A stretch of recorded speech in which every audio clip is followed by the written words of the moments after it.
Welcome into the Vestavia Hills City Schools podcast. I'm Whit McGee. And I'm Brooke Wedgeworth. Starting off our first episode of the month of September today, and I hope you had a good Labor Day weekend. It was great. Just so nice to relax and enjoy the weather and have an extra day with family and friends. Absolutely. And our football team and sports, the high school are off to the races here. Everybody's doing well. So school is in full swing now for the fall. So good to be back into the rhythm of school. I know, 1 month in and it just keeps going. I have to say, as a parent now in our school system, worked here for almost 10 years with no child of my own in Vestavia Hills City Schools. But as a parent now, it has just been so wonderful to see all of the magic that goes on every day and what makes school special for my kid. And there is a lot of intentional work that's happening behind the scenes that people never see, that makes school so fun and special and enjoyable for every kid. And so I want to just take a moment to thank all of our teachers and administrators. And we've got two on the podcast today who are a big part of making school special at Vestavia Hills Elementary, Liberty Park. We've got Tiffany Marron and Shealy McKinnon with us today. And if those names are not familiar to you yet, they will be, because this is the new administrative team at VHELP. Welcome to both of you. Good morning. Hello. We're happy to be here. Well, we're so glad you're able to join us today. So Tiffany Marron is our new principal at Liberty Park Elementary. She actually served in the role of assistant principal the past, 2 years? 2 years. Okay, yes. Thanks. Sometimes all my years run together. And then Shealy McKinnon is also joining us, and she is the new assistant principal at VHELP. Obviously not new to that school, but in a new role. So we're excited that you're with us today. And we're just really thrilled that we can share more about you and let you talk to a little bit to our listeners and tell them a little bit about yourselves. So we're just going to start. Shealy, we'll start with you. But maybe tell our listeners a little bit about your past, maybe how you decided even to go into the field of education, and then your journey, obviously leading to this new admin position. Perfect. Well, thank y'all so much for including us in this. This is exciting and really cool to share a little bit part of our stories.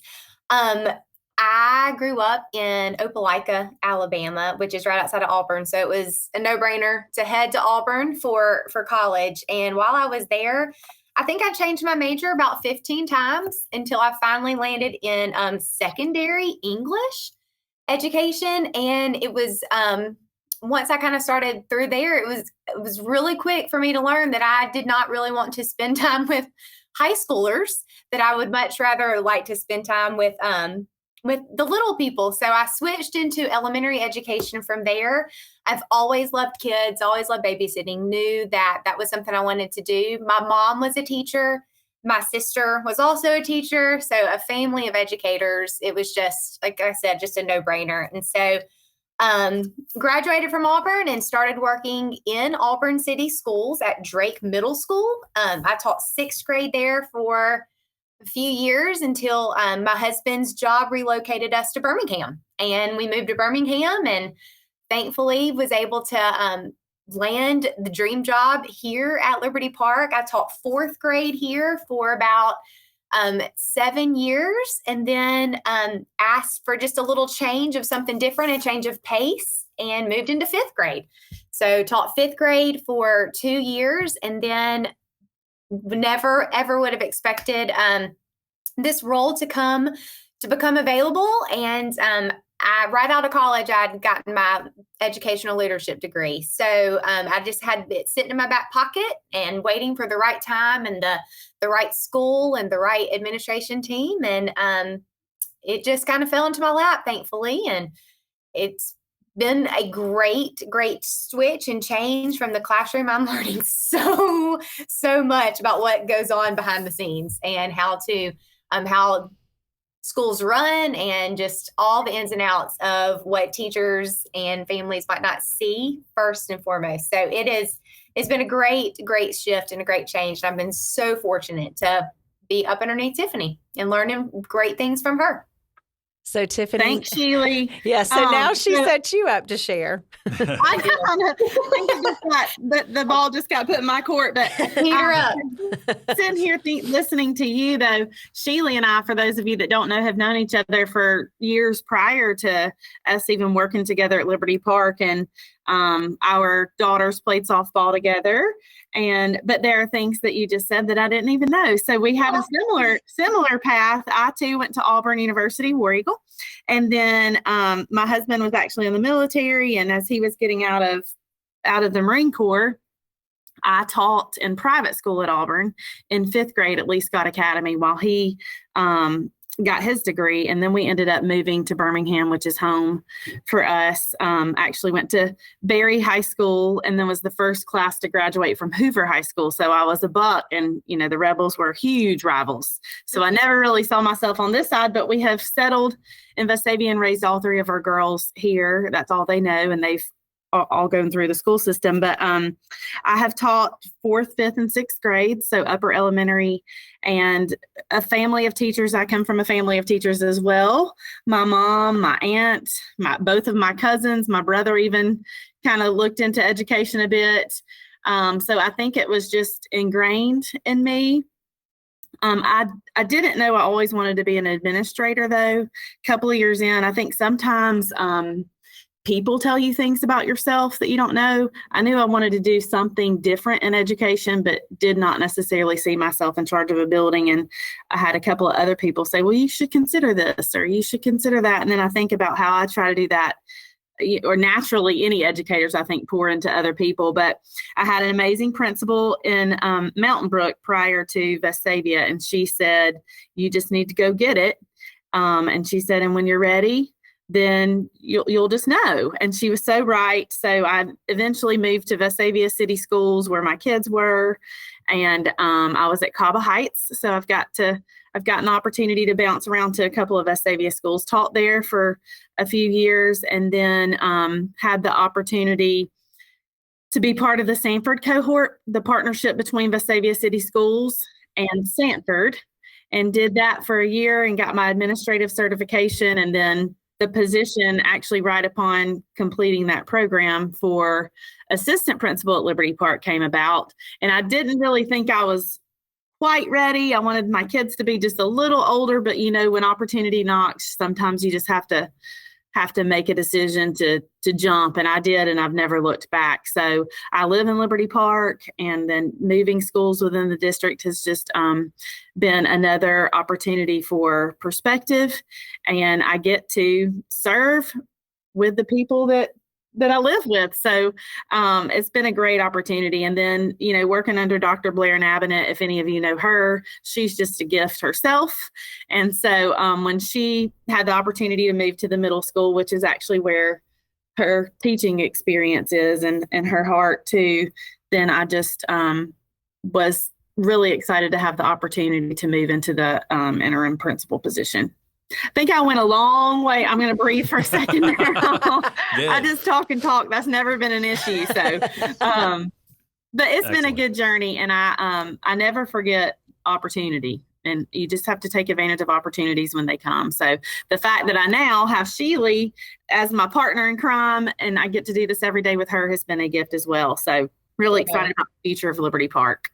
Well, we are too. And one of the things that I'm interested in hearing as part of your story is just what inspired each of you to become teachers and to pursue becoming an administrator as well. I know for a lot of people, I think I have heard more teachers and administrators in the past month say that they feel that they were called to do this. People say this was a calling. I've heard that so many times throughout our schools. And so I would love to know, what was your inspiration for both of you to do what you do now? It's something that kind of an inspiration to me is when I kind of like Tiffany, when you have people that kind of pour into you and you have traits that you don't recognize in yourself that other people kind of recognize in you as well. I had a teacher that was actually one of my teacher in 7th grade. And she was a friend from church, a friend of the family. And she And she was one that said, I think that you would be really good with your own classroom. You're somebody that takes charge in groups. You're somebody that you're a little bit detailed oriented. And you're just like, you talk to people and you are, kind of able to interact. So that's something I think you should consider. And knowing my mom was a teacher and my sister was already kind of thinking about pursuing that, I did not want to be a teacher. And so I'm kind of the black sheep of the family, where I try to beat to my own drum and do things separately from everybody else. But those words just kind of stuck with me. And like I said, I changed my major a bunch of times. I actually went in to be, I was going to be a nutritionist, and I took my first chemistry class, and I quickly changed my mind because that was terrible. So I thought back to her teaching 7th grade, and that's really kind of why I went into secondary education to begin with, and then just changed my mind from that. For administration, that was something a War Eagle. I'm a huge Camp War Eagle fan. That is the freshman year experience program at Auburn. I was a camp counselor. And that was probably one of the absolute best summers of my life. And from that, they asked me to be a head camp counselor. And I had never really even considered being like the lead of anything before. But running that summer as the head counselor and the staff that poured into the leadership roles, to us, there were 4 different head counselors. That to me was kind of like the shift where I thought, maybe I could be in charge, quote unquote, of something and lead different people. And so from there, I just really kind of started looking into what that would look like and how that would look, and still loved the thought of being in the classroom, but again, thought, well, maybe I should just pursue this to think that it could be something that I could utilize later. And so my inspiration really did come from other people just saying, like what Tiffany said, you could be good at this. Have you ever thought about this path?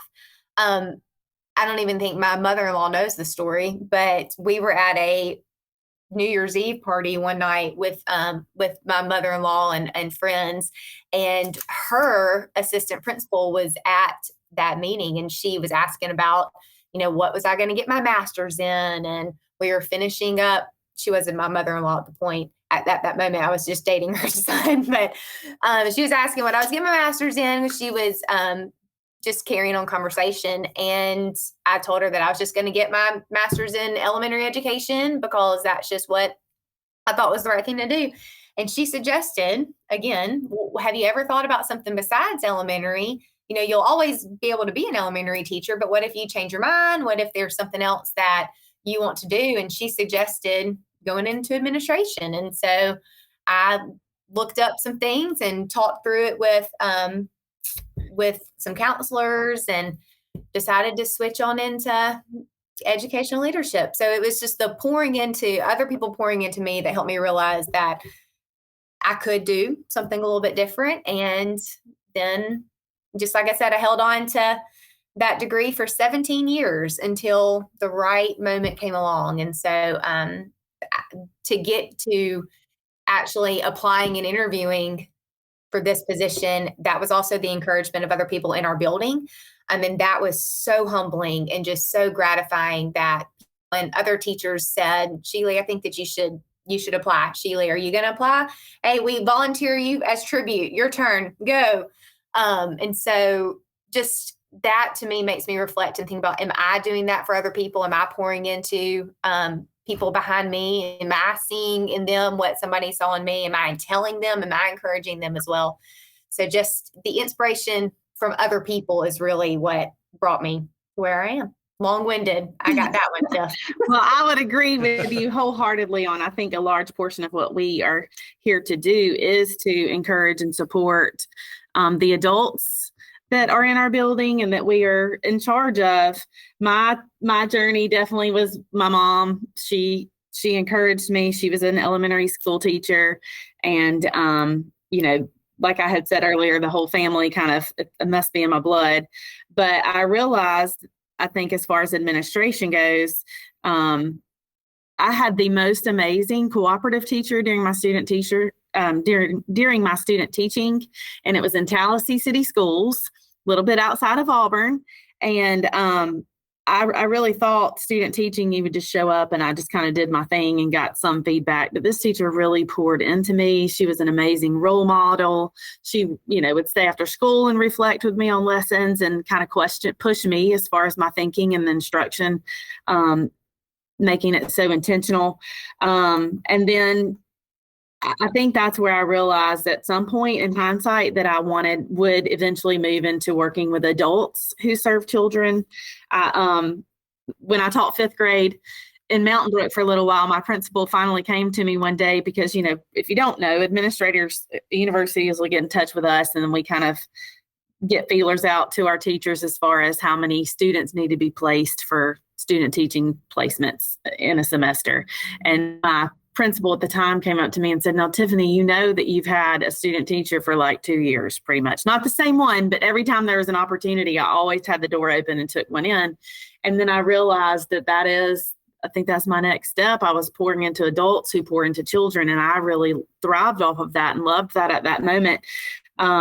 And to do it in just a different capacity from what I had done before. But once I had that student teacher for 2 years, I realized, maybe I needed to look into some other options too. And then went back and got my national boards and then went back and worked on the instructional leadership. And so that's really kind of what got me here today. Kind of circling back to my mom, she's still very present in my teaching. I noticed the other day we had a Facebook post for Liberty Park and we had a top fan.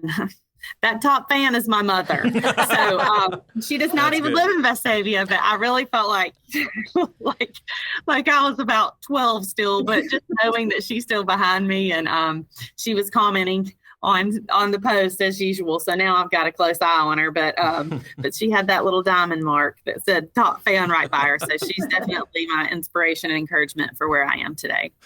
Hey, I know how you feel. So I run the social media for the district page, and pretty much every post my dad will like. It doesn't matter what it is. I love it. Shout out. Thanks, Dad. Big fan. Hey, even when we're grown up, our parents are still proud. That's right. I want to do the same for my own kids. So that's good. Good role model for us. Yep. Well, tell us a little bit. Obviously, I know, Tiffany, you are a resident of the Liberty Park community, and both of you are, Shealy, you've been there for several years, Tiffany, a few years as an employee. But what do you love most about your community, number one? And I know the school and community obviously tie very closely together, but what do you love most about your community? And then what do you love most about your school? And maybe just something that you really want people to know and understand, even about how tight the community and the school really are. I'll take this one first, Shealy. I do live in the Liberty Park community, so I think it's super unique. Those of you that know the layout of Vestavia, we are kind of a point on a plane sometimes because we're just so far out. But I love that there's never really a downtime. Yesterday, after went to church and then did my grocery shopping, and that was after the grass had been cut. I cut the grass yesterday, so my hair was in a bun and sweaty, but groceries still had to be bought. So I was at Publix and then on, aisle 7. And I use this example a lot if you've ever heard, and then there's a little fella running down, to give me a hug. So it doesn't really turn off. And I know to some that might not be appealing, but to me, I love that it's the privilege that I have to live in the actual community for which I serve. So seeing somebody honked when they, I was cutting the grass yesterday. So just getting to see them, not just in the confines of the walls, but, we work really intentionally on knowing their families and knowing our students' hobbies and knowing the weight that they carry into this building so that we can help comfort them and love them. And we want every experience here to be, when they're here with us during the day, to be as positive as it can be, because we want happy kids. So the fact that I know and love that I get to see them outside of the school building and in the neighborhood. As far as what I would hope that people know about our school is I don't think it's any surprise about instruction and expectations for excellence when it comes to academics. We're very intentional on who we hire, and but the main thing is our core values and the work that we've done with that. And that's not unique to just our school. Our entire district, I think, gets kudos for that and the opportunities we've had through Hope and other areas. But really, ultimately, we want to raise good humans. And so the work that we're doing through core values, not through a program, but the authentic way that we're trying to instill those in for Liberty Park. Just so everyone knows, that's our rebels, which is respect, empathy, bravery, excellence, through legacy and service. So we really work hard to make that part of the people that the kids that are coming through our building, to just raise good humans. Yep.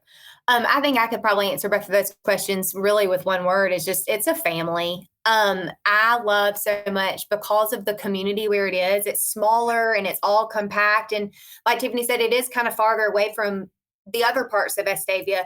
And so that community feel is just, it's just there. And the family that you get from that, it's just really cool. The support from families within the community, because they know why we're here for these kids. It's just unmeasured. And then the family within these walls, that is the coolest thing to me. We talked through some interviews this summer with teachers who we were hoping to hire. And that was the one thing that I think that they said that they noticed the most from our interviews, was that they could tell how close we were. They could tell that we supported each other, that we encouraged each other, that we truly were a family.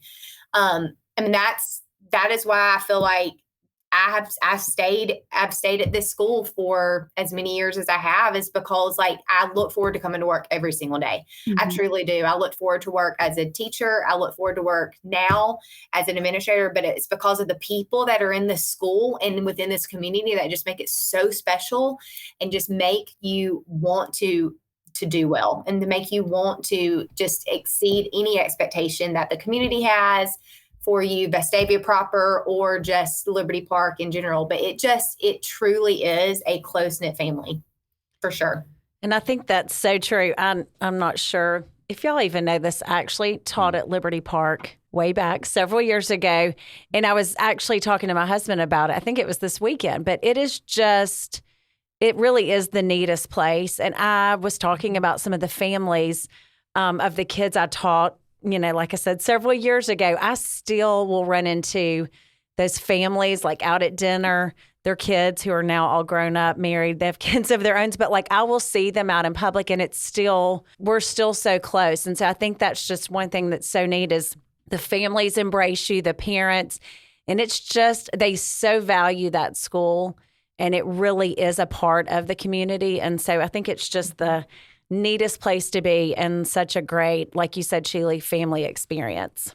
Well, on that note, as you are the caretakers of this really special place, what are your goals as administrators, maybe individually or as an administrative team? What have you been setting your sights on to take care of this school and this community and to maybe even take it to the next level? What's been on your minds and hearts as you've started off this year?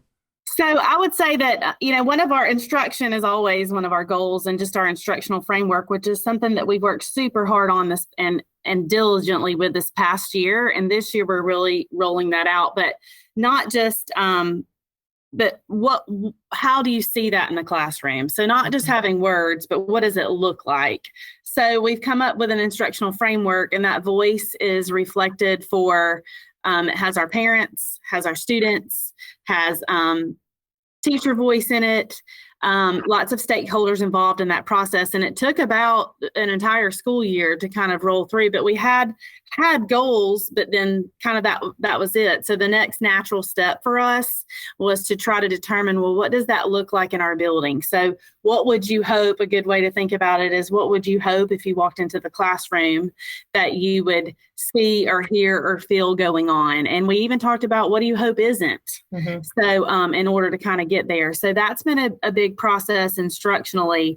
And then just really embracing the whole, another goal of ours is embracing the whole person. We originally, that goal was noted as the whole child, but we've realized that we have to take care of everybody in the building, not just the children. But in order for the school to be successful and to have those happy kids and productive citizens, we want our adults to feel the same way. So developing those relationships with adults and children is really important in the health and well-being of both.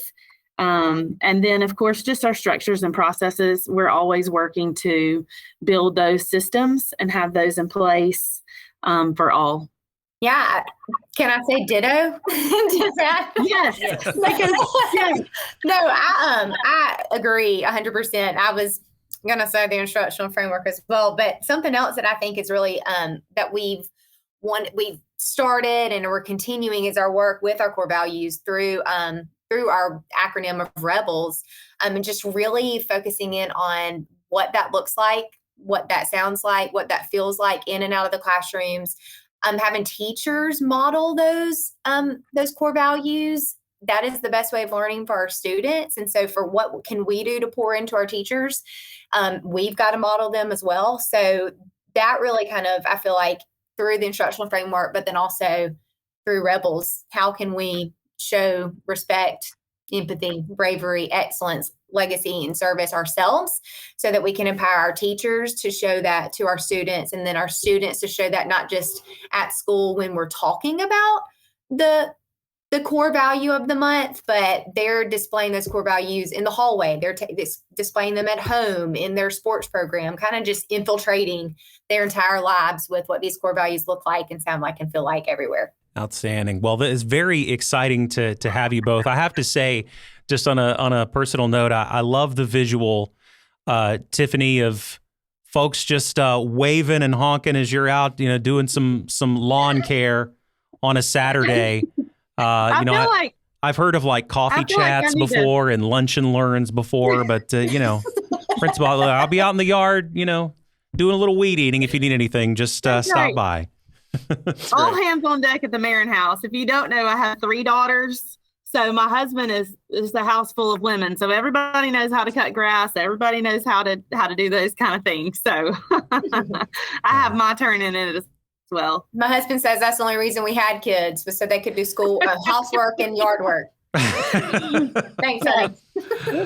Well, we get the parent side of it too. So. That's right. Well, we are so glad to have had the opportunity to talk with both of you today. Tiffany Marron, Shealy McKinnon, thank you so much for joining us today. Thank you. It's our pleasure. Thank you for having us. And thank you for listening to the podcast. We'll talk to you again soon.